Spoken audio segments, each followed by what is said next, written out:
Assalomu alaykum ahli gruppa mohir ovchilar. Xudo xolasa Farg'ona viloyati Yazyovon tumanida 29-dekabr Nurbek yo'lida Yangi yil munosabati bilan chempionat o'tkazyapti akalar. Kelin maza qilib o'g'di qilib ketaverasizlar. Pastda nomerlarni qoldirib qo'yamiz. Bemalol murojaat qilib lokatsiyalarni tashlab berishadi akalar. Kelib o'g'di qilaverasizlar. Bir qo'ygan sovrinni ham ko'ringlar. Katta bo'lmasa ham amal lekin ro'zg'orbob sovrinlar qo'ydi akalar. Katta baliq ushlab birinchi o'rinda olib mazaqdan olib ketasizlar. Hamma sharoitlari bor akalar. Issiqxonalari, namoz o'qish uchun joylari bor akalar. Xotirjam damda olib ketaverasizlar. Assalomu alaykum o'cha akalar, ukalar, yaxshimisizlar, tuzingmisizlar? Mana ertaga 29-dekabr. Eng katta baliq ushlagan akaga 50 kiloli un.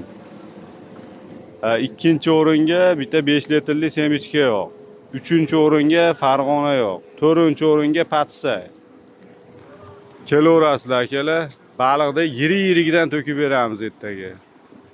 2 kilo, 2,5 kiloliklari keladi. Kelaverasizlar, hammaga omad.